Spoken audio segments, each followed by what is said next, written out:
बस अब जो है पूरी तरीके से डिटरमाइंड हो जाओ। अब दिमाग में एक भी ऐसी चीज नहीं आनी चाहिए कि जेई को कैसे मैनेज करूं, बोर्ड्स को किस तरीके से मैनेज करूं। मैं अगर अपनी एक्चुअल स्टोरी भी आपको बताऊं तो मेरे भी जो है प्री बोर्ड्स के टाइम पे केमिस्ट्री में 21 ही आए थे 70 में से। इस टाइम पर आप में से कई सारे ऐसे स्टूडेंट्स होंगे जो कि ये नहीं समझ पा रहे हैं कि आखिर जेई और बोर्ड्स को किस तरीके से मैनेज करें।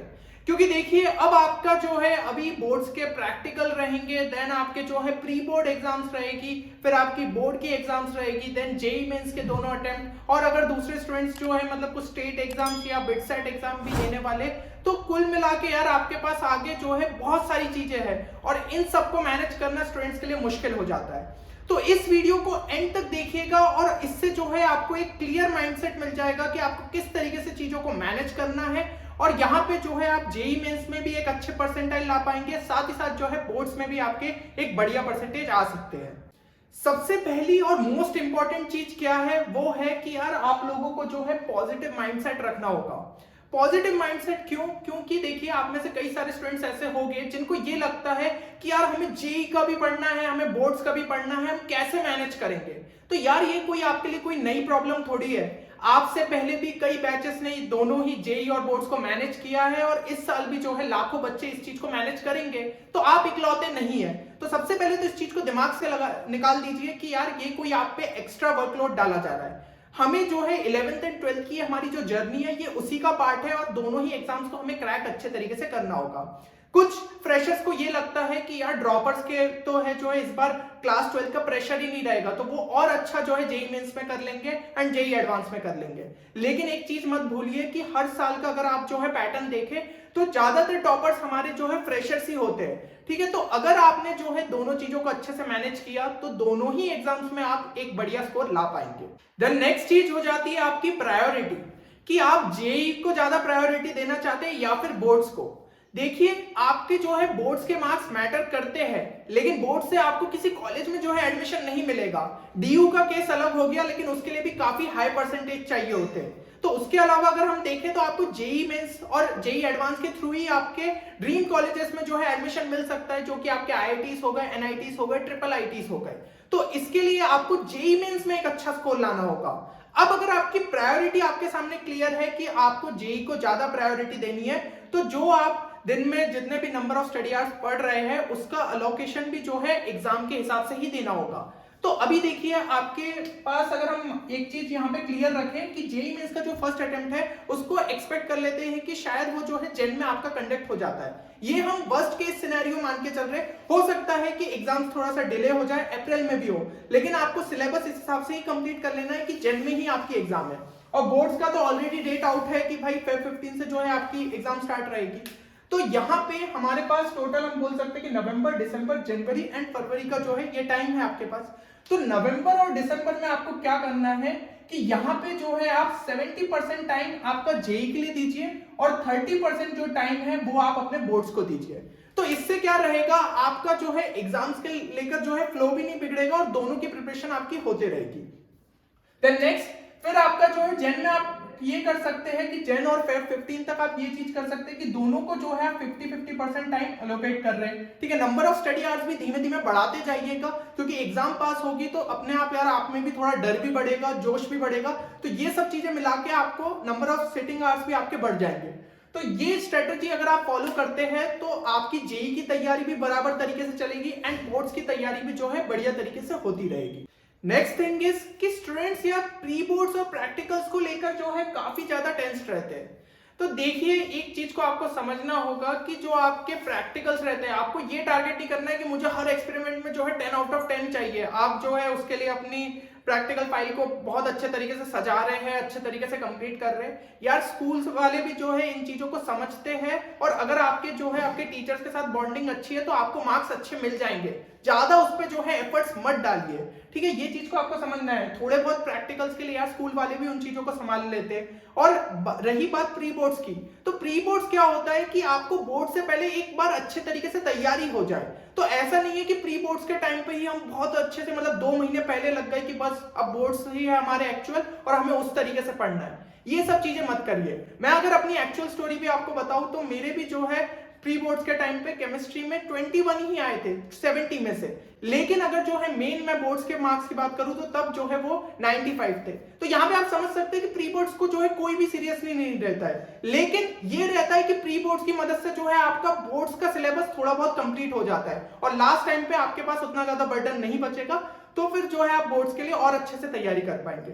देन नेक्स्ट सवाल ये आता है कि क्या बोर्ड एग्जाम्स जो है डिफिकल्ट है? तो बिल्कुल ऐसा नहीं है, ठीक है। आप बोर्ड एग्जाम्स में जो है 90% के ऊपर बहुत इजीली ला सकते हैं। तो यहाँ पे जो है मैं कुछ इंपॉर्टेंट पॉइंट्स आपको बताना चाहूंगा जो कि आपको बोर्ड एग्जाम्स के लिए ध्यान रखना है।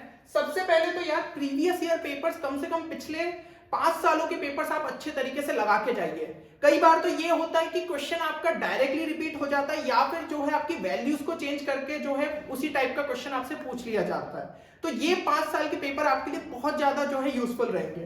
देन नेक्स्ट चीज ये हो गई कि आपके पास टॉपर की आंसर शीट्स होनी चाहिए। पिछले साल के आप जो है टॉपर की आंसर शीट को ऑनलाइन डाउनलोड कर सकते हैं, तो उससे आपको एक आइडिया लग जाएगा कि आपको आंसर का जो प्रेजेंटेशन रहता है वो किस तरीके से करना है, क्योंकि इससे भी जो है आपको मार्क्स ज्यादा मिलने के बहुत ज्यादा चांसेस रहते हैं। कहां पे जो है आपके मार्क्स कट सकते हैं, कहां कहां पे आपकी पार्शियल मार्किंग रहती है, तो ये आपको मार्किंग स्कीम भी अच्छे तरीके से समझ में आनी चाहिए।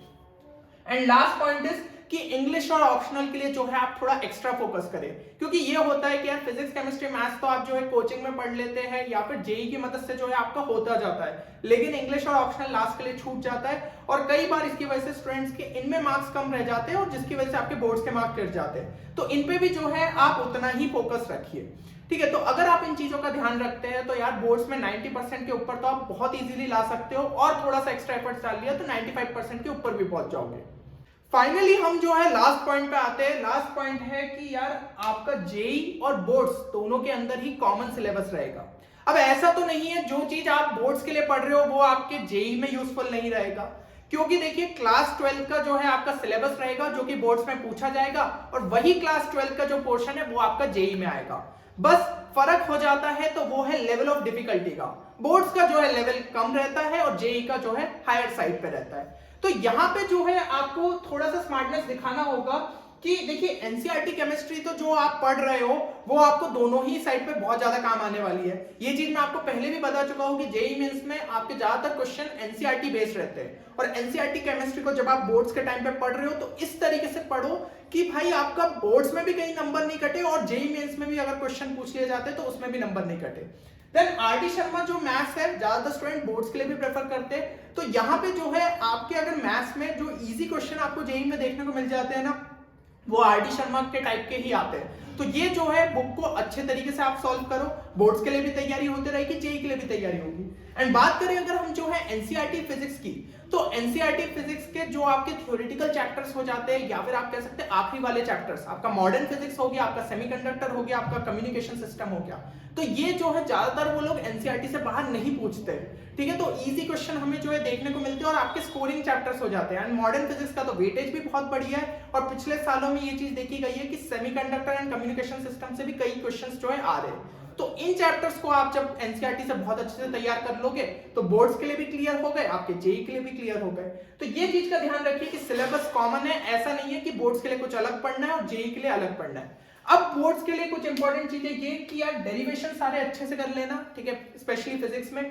फिर आपको जो है थ्योरी थोड़ी इस टाइप से पढ़नी होगी कि थ्योरेटिकल नॉलेज भी अच्छे तरीके से हो, क्योंकि एप्लीकेशन बेस्ड क्वेश्चन आ जाते हैं जो कि जेईई में थोड़े कम देखने को मिल जाते हैं कभी कभी, है ना। तो ये जो है मैं फिजिक्स की ही बात कर रहा हूँ।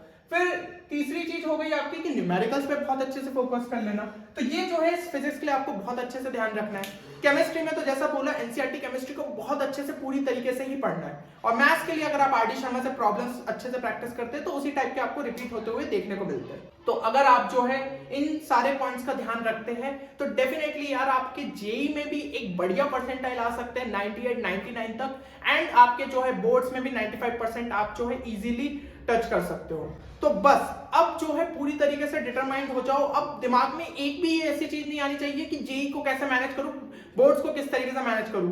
जब तक करोगे नहीं यार होगा कैसे, ठीक है। तो अभी से ही लग जाओ, बिल्कुल भी टाइम वेस्ट मत करो और जितना भी जो पोर्शन है उसको इस तरीके से करो कि भाई जेईई को जो है कम से कम 70% इस टाइम पे टाइम एलोकेट करना है एंड बोर्ड्स के लिए 30% टाइम जो है बचा के रखना है। इंग्लिश और ऑप्शनल को बिल्कुल नहीं भूलना है, ठीक है। तो ये जो है इन सारे पॉइंट्स को आपको अपने अच्छे तरीके से ध्यान रखना है। तो होपफुली यार इस वीडियो से आपका जो है माइंडसेट अच्छे तरीके से क्लियर हो गया होगा, आपको सारे पॉइंट्स अच्छे तरीके से समझ में आ गए होंगे। तो इसी तरीके के यूजफुल वीडियोस लगातार चैनल पे आएंगे, तो चैनल को सब्सक्राइब करना ना भूलें। चलिए मिलते हैं अगले वीडियो में, तब तक के लिए take care and good bye.